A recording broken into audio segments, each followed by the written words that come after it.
Hi.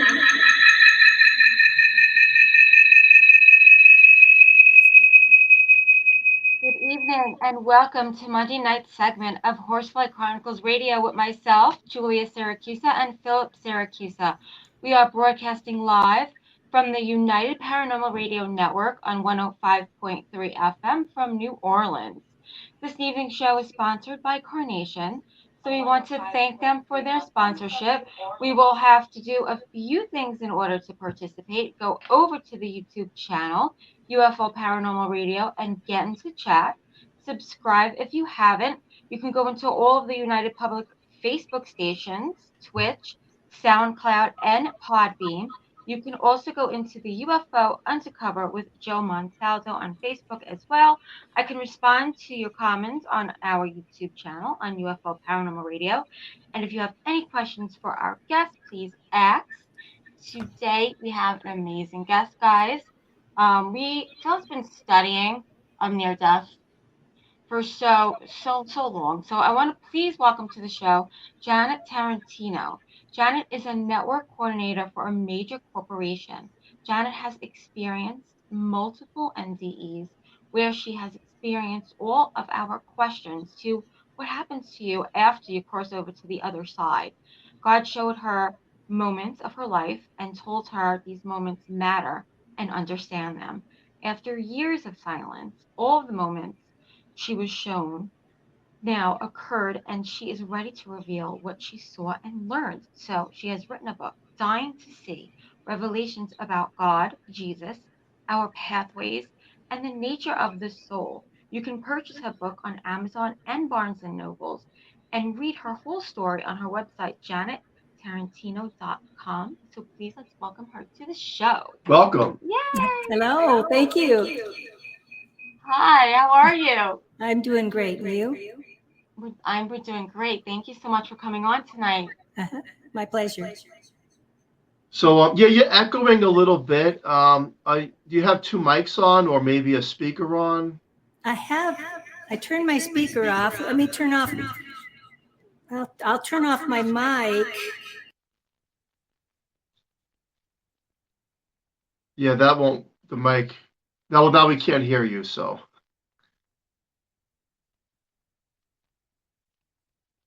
You've got to put the mic back on. Go into.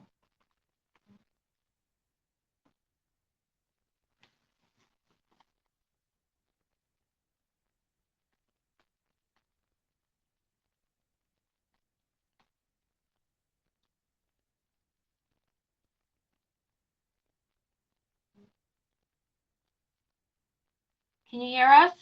If you hear us, you need to put the mic back on. We can't hear you.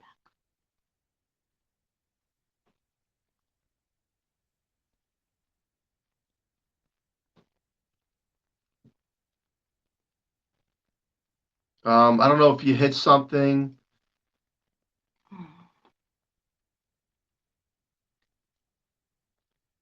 Yeah, we still can't hear you, so I don't know, maybe you hit something by accident on your side.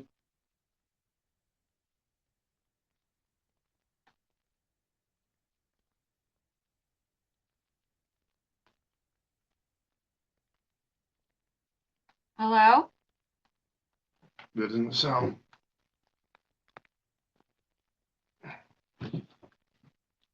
All right, so guys, you may want to click off the show and then click back on because we can't hear you and it's not coming in at all.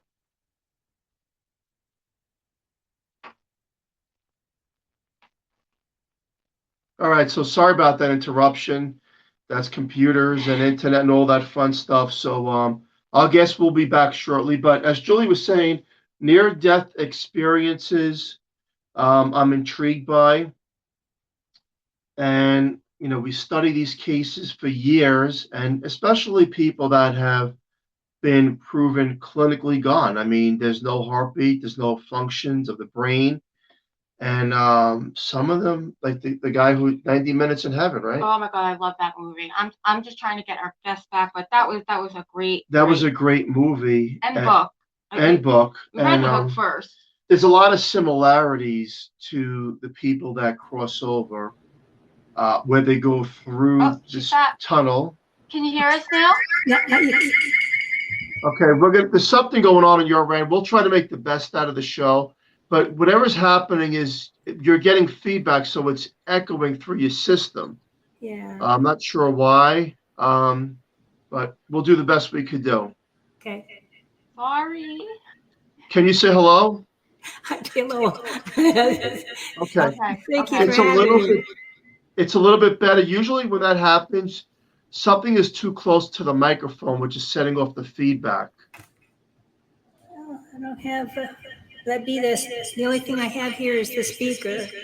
I mean, the microphone. Okay. Okay. All right. So we're gonna make do. You're a little bit better. I'm fascinated, intrigued by your story. I mean, you've had a near-death experience, 3 of them. and 3 of them. Did you say 3 or 4? 3. 3. Amazing. So, can you tell us about the first one? The first one was I'm 15, and I became ill. My mother stayed in bed with me because I was so ill. During the night, I looked up at the ceiling at the light, and it had been turned off during the night. But then I felt dizzy, and I felt like I fell backwards through the mattress out of my body. So my spirit had left my body, and I was then in spirit form. And when I looked up at the ceiling again, everything turned to clouds.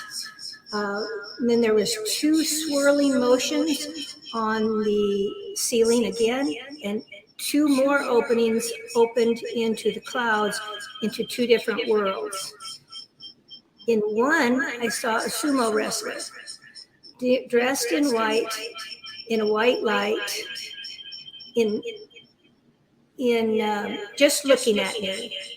And all he did was watch me. No matter how he moved, he kept his eyes on me. And then on the other one, I saw a beautiful woman come sweeping in, seemingly on the most beautiful music I've ever heard. And she and the sumo wrestler were talking to me. And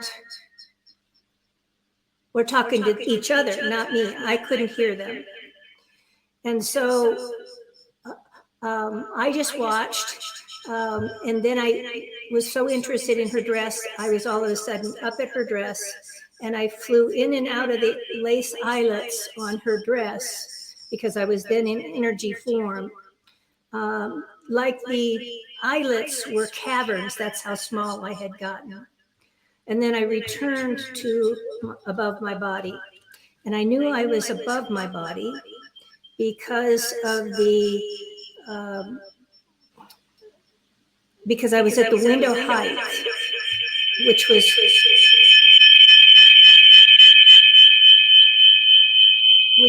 2 feet above my body. And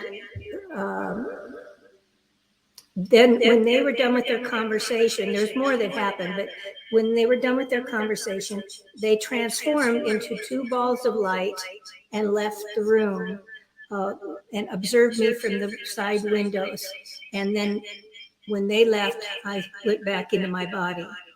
But what I realized later from that, many years later, the person, the beautiful music box lady, was my future daughter, who wasn't going to be born until 15 years later. And if I had died that night, she wouldn't have been born. The sumo wrestler was my guide, who they call a watcher angel or an observer angel. And he is always with me through my life to protect and guide me. That's what I learned from the first one. Wow. That's fascinating. Unbelievable. You know, there's a lot to this. There's a lot of moving parts to a near-death experience. And some people, well, I've had one years ago, but we're going to focus on yours. And some people say, well, how do you know it's not an illusion? It's not part of the mind tricking the consciousness. How do you know that you really crossed over to the other realm? Usually you're looking down on your body, and so you're in a different dimension, and the near-death experience studies have, over the years, come to know that these are actual glimpses of heaven. Bruce Grayson, who has studied this for years, who is a professor and psychologist, has come to believe without a doubt that they are indeed glimpses of heaven. And when you're out of your body, you know this is more real than in your physical body.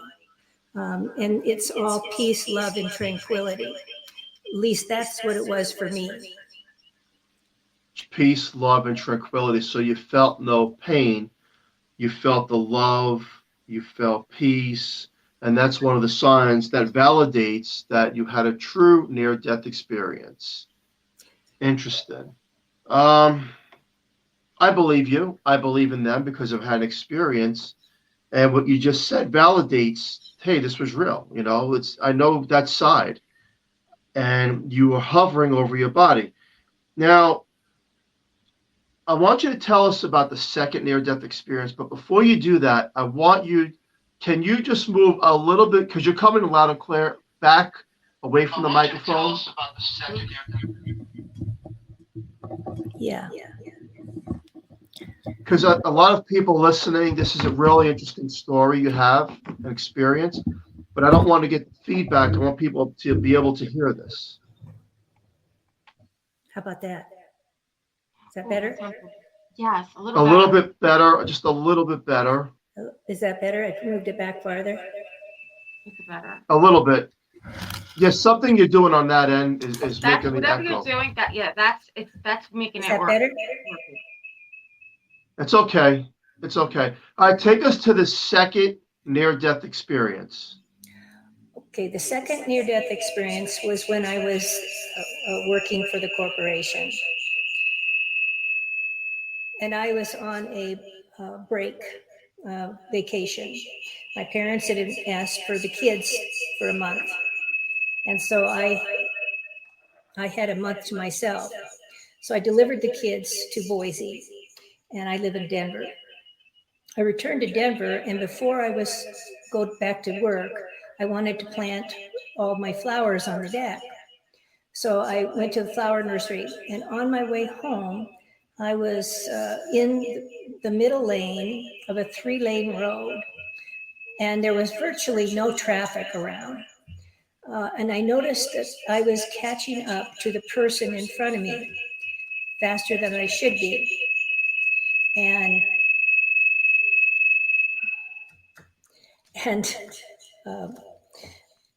I evaluated the situation, and on the left side was a park, a school park. And on the right side was a grassy area. And I didn't know what was in front of him, because he had stopped in the middle of the road, in the middle lane where there's no lights and no reason to be stopped. So I, not knowing if there was a child in the road and which way it might be going, I stopped behind him. Then all this traffic had started to come over the hill behind me. And when I looked in my rearview mirror, I saw that all lanes were filled and all these cars were barreling toward us. And the vehicle behind me was a pickup truck.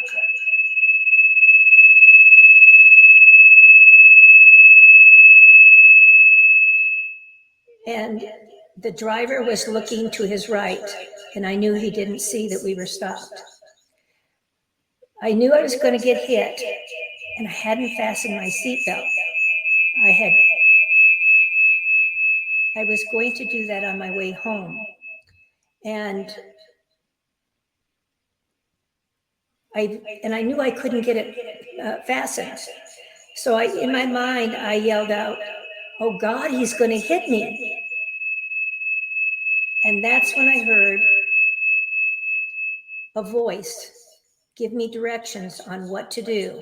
He told me to lay down across the seat and cover my face. So that's what I did. And as the accident played out, the first bump just felt very slight, and I thought, oh, that wasn't so bad. So then I brought my arms down, and I was looking up, and the window above me was shattering in slow motion as a piece of art being created. And then by that time, my car was being pushed into the car in front of me. So the second collision was happening. And I should have been tossed forward then, but instead of being tossed forward, I had an arm come under my knees and another arm come under my shoulders, and I was picked up by something I could not see, but was there. And then I was looking down on the scene from above, watching the accident. And I saw a person pull over to the side of the road and run across the street. And then I was snapped back into my body again. And I was in the front seat where I had laid down. So initially, when they came, it was the first person on the scene was a nurse heading to work. And she said she'd been tossed around the car because the seats are laid down. So I was asked if that was true. And I said no, because I was in the same place I had started. However, I was tossed around the car because it was the rear window that was shattered. So this proves that our calls for help do get answered as long as they don't interrupt or interfere with the lesson plans that we have laid out for us to learn. So that was, after that accident, my awareness was open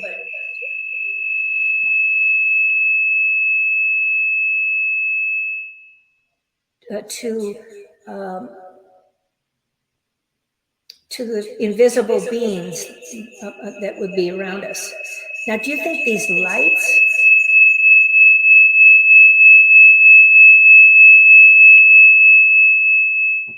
would these lights be doing that? Wow. You think these lights would be causing that echoing? We're trying to. Yeah, We're unfortunately, trying to hear you. there's a problem over there where you are that we're trying to make out the word you're saying again.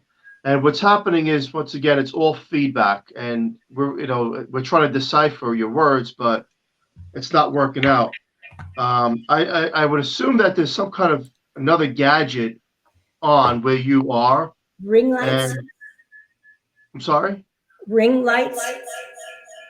No, you're echoing, and it's echoing continuously, and it's causing a high pitch. Let So me it's try very hard something. to hear. Let me try something. Okay, just don't. Yeah, so it's hard to hear you, Just don't shut it, and yeah, Let me try. don't shut the camera off. I mean, the mic off. Did that help anything? No. No. Usually you have two mics close to each other, and that's what's doing it. Two microphones. I have the computer mic and the blue,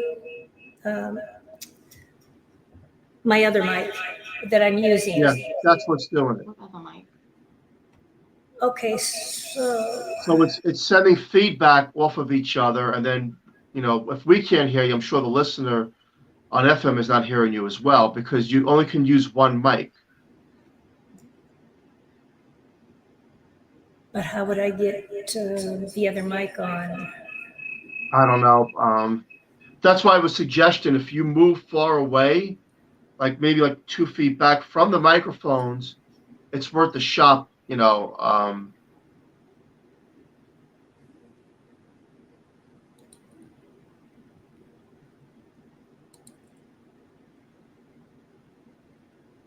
You can try to How's continue. that? How's that? Oh, Is that You're better? close. all right. Let's try. Let's hear her talk. Okay, let's give that a shot. Okay. I put it on a different speaker, and let me unplug this one and see if that helps. Yeah, you shouldn't have anything running but the microphone that you're speaking on. Okay, is that it? Well, no, now you're echoing again. So that speaker is probably too close to that microphone. Okay, there's no power to it though.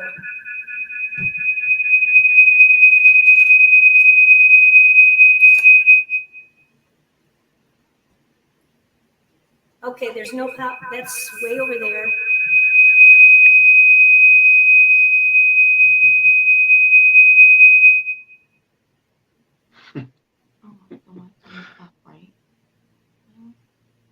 All right, so yeah, sorry to the listener out there. Sometimes these things happen.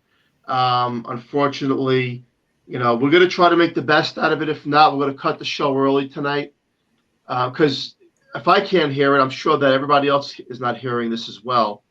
So we'll try. And usually the problem is, like I said, you have a speaker too close to the microphone, and you're getting a feedback, and it's echoing. It could be. Let me try something else.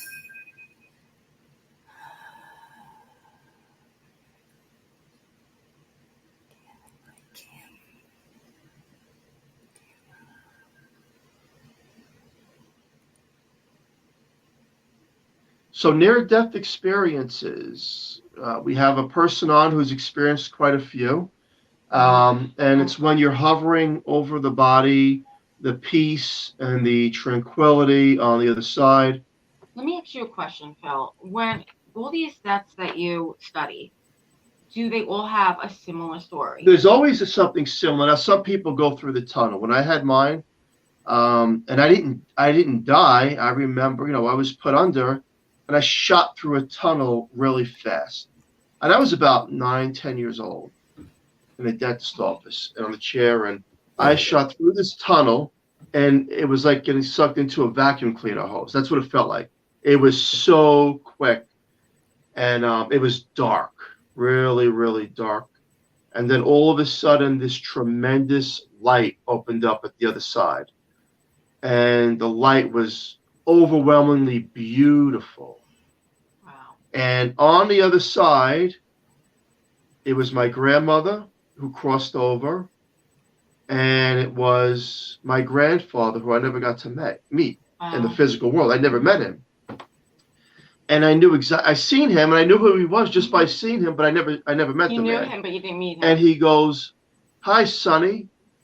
And I was like, "Grandpa." And then my grandmother looked at me and pointed her finger, and she goes, "Go back. You're not supposed to be here." And I felt like I felt sad. And when she did that, I was pulled back through the tunnel, right, going so fast, and then hovering over my body, and then back into myself. And this was all happening during a procedure in the 70s to me.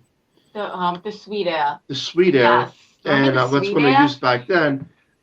And I'll never forget that, because what I've experienced at such a young age and getting to see my grandfather gave me validation. Hey, wait a second.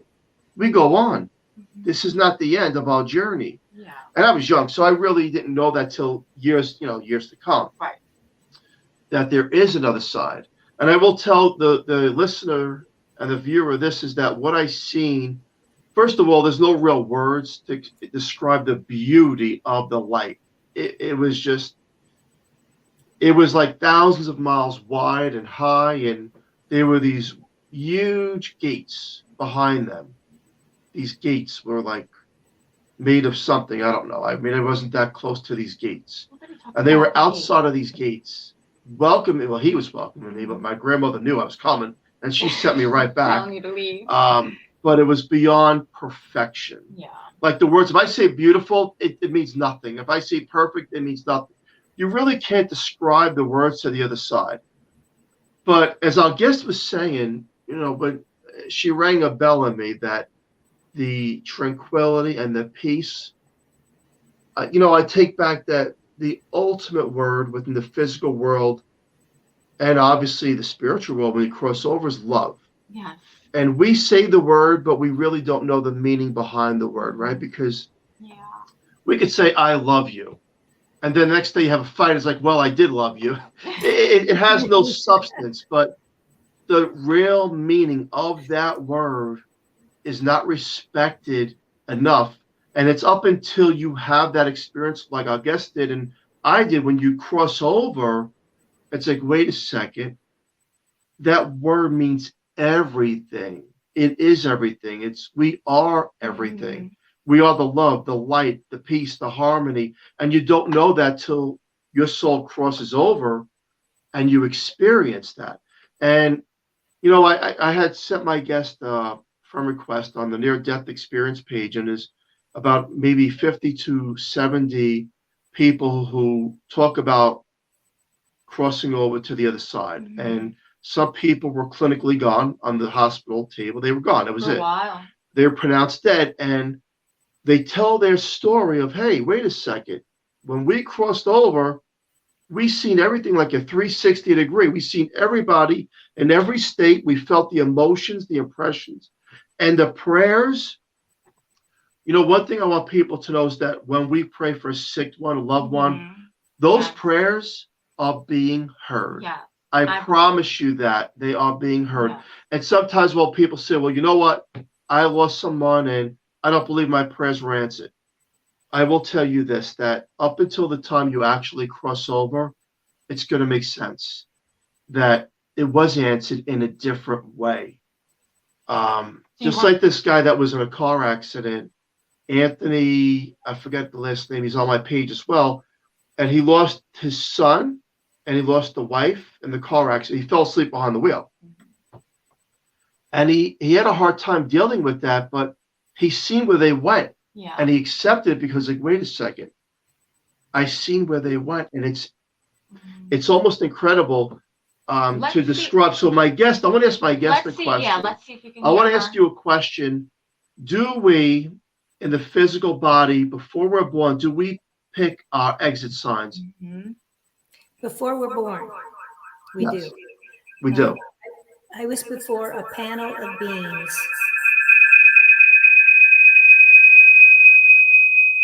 So we pick a time that we know that, hey, our soul's journey, I want it to end here. Like we write the book of our life, and then we live our life to complete the soul's journey here on that one time around, right? Because I do believe in multiple lives, reincarnation. So then we say, okay, this is how I want to cross over, and this is what I want to experience. Is that true? Yes. Yes. It is. Okay. I was before a panel of beings.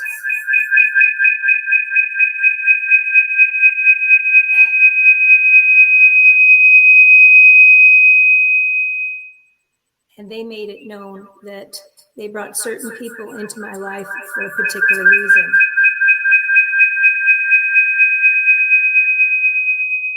Fascinating. Yeah. Wow. And so Bob was brought into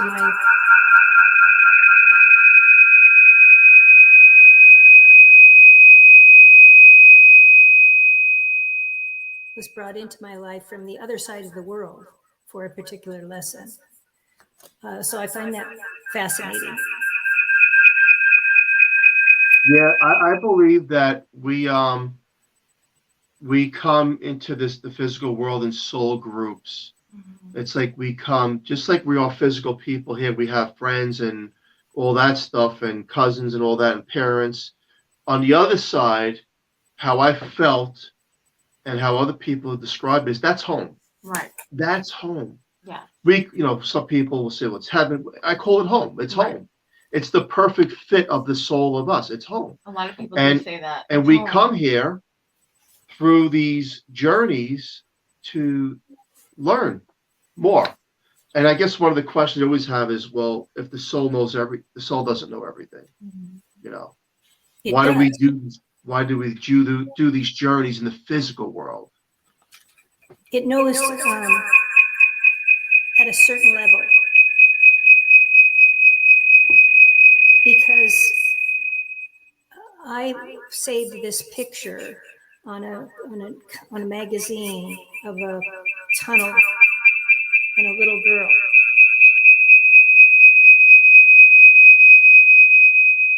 From a Life magazine.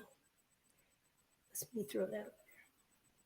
And it was after that my near-death experience happened.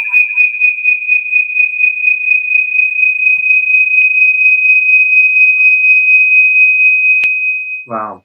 And my father told us he was going to die before my mom, when she was the one that was so ill.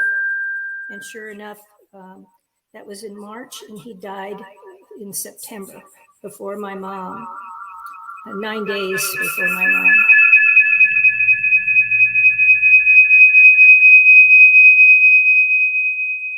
And then before she died, the night before she died, she saw my dad, because they had always said that they would walk into heaven together. Wow. Yeah, so, that's what they usually say, is that before you cross over, you're going to see someone come through on the other side. Yeah. Aunt, uncle, father, relative, someone's going to come and help guide you, and bring you to the light, right? Yeah. To the other side and cross over. And then we have, which I've had, the tunnel experience, right? And there is similarities, but not everybody goes through a tunnel. There's this one girl, they were in a car accident. She was in the back seat. She went forward. Her story was all over television. And she went out the car flipped over, and she was pronounced dead, but she didn't go through the tunnel. She was just on the other side, immediate. Wow. And then, ironically, she sees a cowboy on the other side, and he's Isn't that interesting? Yeah, he's the Exactly spirit guide. And actually, that was one of the episodes of Beyond and Back. Oh, okay. Beyond and Back, that TV show that was on way back. I Survived Beyond and Back. That's what it was called. We were talking about that. And that was a great show. And she crosses over in an instant, and then she sees she has the vision of what's going to come in her life. And that's what happened. And she's brought back. And though my heart goes out to anyone, including yourself, who has the near-death experience, because it's traumatizing, and then other people come back with having 30, 40 surgeries over a 10-year span. And that right there is painful. So my hat goes off, and my respect goes out to those people, including yourself. It is not easy. The words that we shed, I've had near-death experience, is easy, but there's a lot that goes behind it, right? Like I said earlier in the show, there's a lot of moving parts that, number one, you have to live with that trauma of, hey, this really happened to me. Then you have to accept it, and then you have to ingest, hey, this really is true. Yeah. And then you have the people who don't believe you, right? The people who say, well, come on, when you're gone, you're gone, and there's no such thing. And, I used to argue with those people and say, no, it's true, but now I just gave up. And you know why? I said, look, if the person does not believe in a near-death experience, or they don't believe whether there's another side of spirits and ghosts, it just means that it's not their time in this life journey for them to believe. They're not supposed to get it. And that's okay. That's perfectly fine. Yeah. And it took me a while to really get that. But, the near-death experiences, to the listener out there, is true. It's real. And like our guest said, many people have said it's in the Indian religion as well, that we write the book of life, before we're brought into the physical world. This is what we want to experience. Yeah. And then the soul's journey goes back home, and there's no time in that world, right? And then you come back, if you choose to, and have another experience. Yeah. It's imagine these poor people like Janet that have done this multiple times. I would consider Janet a messenger from the other side, someone who exactly. If you notice that I'm talking a lot, only because We can't hear you. with the words, when you're talking, it's just going into a It's pitch. like So an I'm just going echo. to talk and then I- ask what. It's like There's nothing we can do about it. it's like Just a talk- vibration. just Like show- everything away, so I have no idea. microphone. You ever like on the karaoke machines where you're singing and then it's like that back microphone. Yeah, so we're just gonna, we know you're on the show. Our listeners know we're just Yes. gonna talk through it. We're almost at the end anyway. Unfortunately, it didn't play out the way we want to because we had a lot of good questions for you. Yeah. But that's computers and all that good stuff. Unfortunately, this happens. But so I will ask you one-worded questions or two-worded questions, only because if we go on more than that, it shuts you down. So we're on the same page of near-death experiences and the other side. And Now, so I'll ask you in one word, have you been to heaven? I have been to the gates. Okay.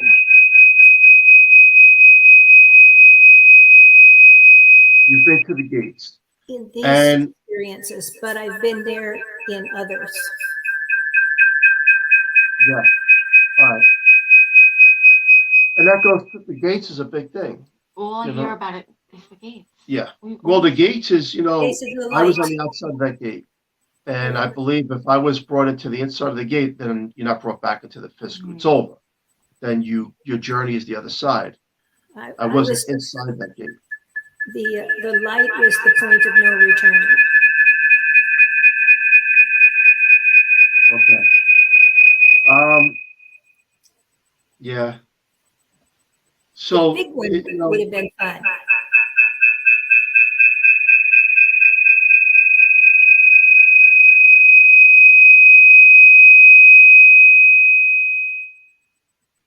well, we want to thank you tonight. Unfortunately, I'm cutting the show early because we can't hear you. Yeah. I'm sorry to the listener out there. So what I just you need to click off on your end. Unfortunately, I'm going to finish up the last few minutes, but we do appreciate you giving it an attempt to Thank come you, on. Janet. I'm going to give you all the recognition you need once you click off, so there's no more interruption and about your books and all that good stuff. So, but don't talk because it's only going to feedback. Thank you for coming on the show. I'm sorry to the guest and to the listener that happened, but it's an unfortunate situation. So let's talk. Near-death experiences. Do you ever think you have experienced one of those? Not that I know of, or that I could know. No. No. And that's the thing. Some people, like our guest, had it at an early age. I say not that I know because it could have happened in another way. Well, yeah. Yeah. But, right. There are people out there, the listener as well. Have you ever experienced maybe visions or thoughts of heaven or even hell? Have you felt like you've crossed over and left your body, like an out-of-body experience? Yes. These things I can tell you as a paranormal investigator and an experiencer that these things are true. They are real. Yes. And most definitely. If there's a person out there or multiple people or thousands of people that don't believe, it's okay, because it just means, look, in this lifetime, I'm not meant to be a doctor. I'm not meant to be an astronaut. I'm also a person who became a spiritualist through experience. Who, hey, I've seen it, and it's beautiful and it's incredible. And the other side is overwhelming love. There was a case, and again, you could find it on Philip Siracusa near-death experience Facebook page. Send me a friend request if you want. There was a guy who was a multi-millionaire. He had everything. He owned buildings. He had everything. And he got into a fight with one of his partners. He had a heart attack and he died. And he went to the other side. When he came back, He was different.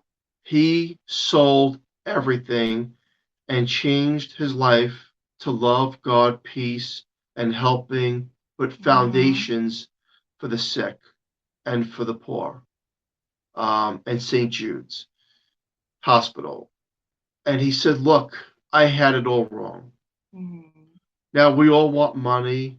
We all want to live the life of success and the carry on of our legacy, but that wasn't what it's about.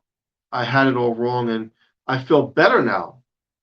He says, now I live the average person. I've given it all away, but I feel better. So you think that certain people are picked for this mission? Certain people are picked to be messengers, like our guest that was just on from the other Yes. side, and And you mimic. come back and tell your stories. And some people whose soul is accepting and understanding on this side through their physical journey will get it. Mhm. Other people may not get it, and that's okay. The soul has a mission, you know? Yeah. And the soul, like our guest said, and other guests have said, that we pick our exit signs. So we wrote it out already. And Now, does it mean that, okay, well, a person at 35 years old, they've written out that they want to commit suicide because they knew that that was where they wanted to end? Yeah, I was going to ask you that too. What do you think on that? Like, what's your opinion on that? My opinion is that, unfortunately, we may not want to hear certain things. That we all have to live our life to the complete. But there are people, especially guests that we've had on, that say, no, suicide was in what they wrote about their book. They wanted to end at a certain point, and they left, they left their life. I condone it. I'm against it, because I believe that we must go on to complete our journeys. But they said, well, this is their journey. Their journey was to experience certain things Mhm. and end at a certain point. And that's a tough one. So again, I'm totally against that. I want you to know that. It's just that, do we pick the exit signs of our life? I gotta be quite frank with you and say yes. There are points of our life where maybe the soul's like, okay, it's completed now. We're over, because there's no time in the spiritual world. Yes. And we made up time. So if we made it up and we're living within our own reality of that time, who are we to say when we leave and when we don't leave? This is true. Right? This is true, yes. There's a lot out there, and There's again, there's so much to know. Yeah. And, how do you feel as a paranormal investigator yourself, experiencing the other side through the audio equipment, right? The EVPs, the pictures, the apparitions. What's your thoughts? Well, it took me a while to really, understand and believe in all of that. And the research, I believe it to be true. We are making contact with the other side. And if they want to be known, if they want to let us know that they're here, they're going to. That's true. And it's also the outreach of what we do as investigators. We go to haunted locations and try to speak to the other side. I like to clear EVPs on a digital or tape recorder. Mm-hmm. I do not like certain devices where you're trying to make out what they're saying. Yeah, all that because noise. To me, that's just... It reminds me of like white noise. That's really all it I is. want clear evidence. Like, am I speaking to you? And they come back and say, yes. We've gotten that. And I got to tell you that, that doesn't happen all the time. No. A paranormal investigator trying to contact the other side is like putting one lake in a fit and one fish in an entire lake and casting all day, and hopefully the fish will bite. And that's how it works. And sometimes it'll bite, and then you're other times you're not always gonna get other times any type of evidence. That the ghosts don't play like that. Multiple fish, which means multiple spirits, will answer you simultaneously from the other side. And that's interesting. There is an afterlife. We do go on. We've created our journeys in the physical world for our experiences, whatever it may be, through sickness, through being having, unfortunately, body parts missing, and it's sad and it's upsetting. But the people that come back through these near-death experiences say it all makes sense. And this one lady, she also crossed over and she lost her arm. But on the other side, she had the arm. It was there. Oh, I remember you telling me that. Yeah. Yes. And so we've created it through our own reality. But on the other side, we're still there. We exist, which leads us to believe that this time here in the physical world, we have to live the best we can and complete it the best we can. Yeah. Our mission. And we always ask, well, why certain things, and why do other people cross over before me that I know, and why do I lose a son or a daughter? And that's sad, and there are no words for that. It's devastating, it's heartbreaking, and then even to lose a parent or a grandparent is devastating, right? But this is us, and we go on, and then when we cross over to the other side, we're home. And that's where the souls meet, and that's where real life is. Yeah.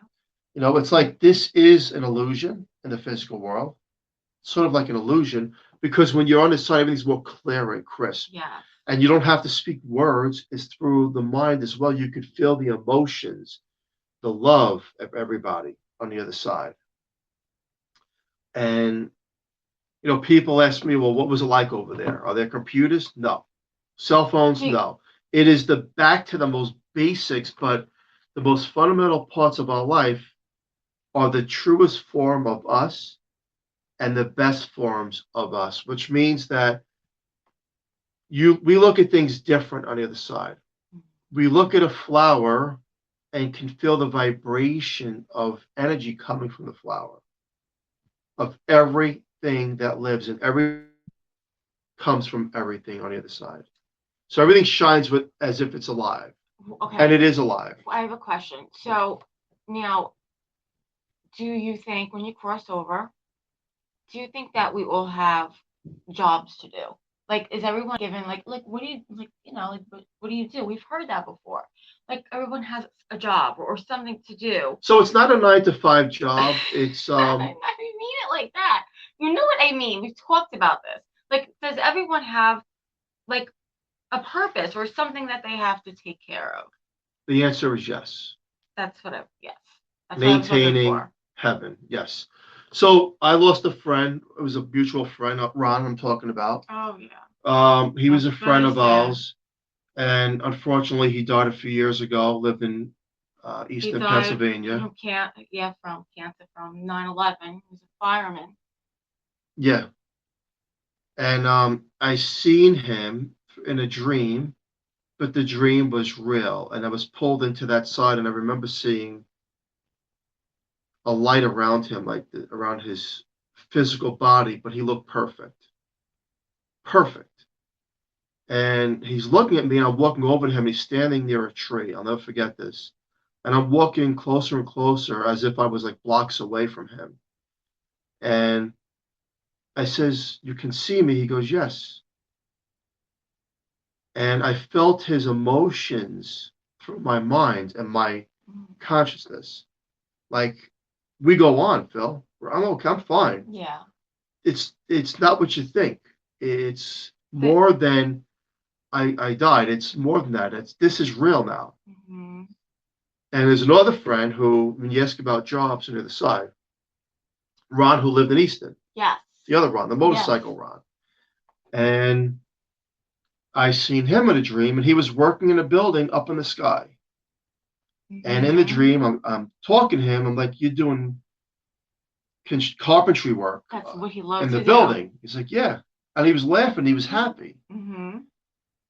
And he's like, "Oh man, wait till you get here. This is awesome." And he was joking around with other people on the other side. I'm like, "What?" I could definitely see. And the building was huge, and they're making this building in the sky. And then I woke up, realizing that, wait a second, it's more than just a dream. They're telling me something. Mm-hmm. That the soul goes on, and that there's work still to be done, but it's not like physical hard labor that we would think it is here. Right. It's acceptance of the soul's energy to build and restore ourselves and learn the values of who we truly are. Yes.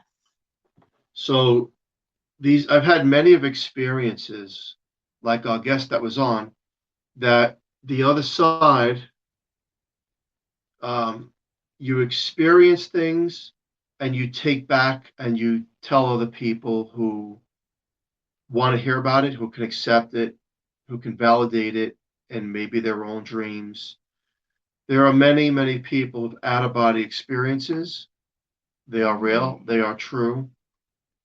And I tell people to write them down because an out of body experience might be something that a spirit wants you to tell someone in the physical world that's crossed That's over. true. And a lot of times these kind of things come to you in the middle of the night, or when like you're half awake and half asleep. That's why it's always good to keep paper near your bed and just write things down. Yeah. Right? Now, remember in the Sounds beginning of the crazy, show, I spoke about prayers are answered. And if a prayer is not answered, when you want a loved one to get better and they cross over and you're upset and you're like, well, why wasn't my prayer answered? I'm so upset with you.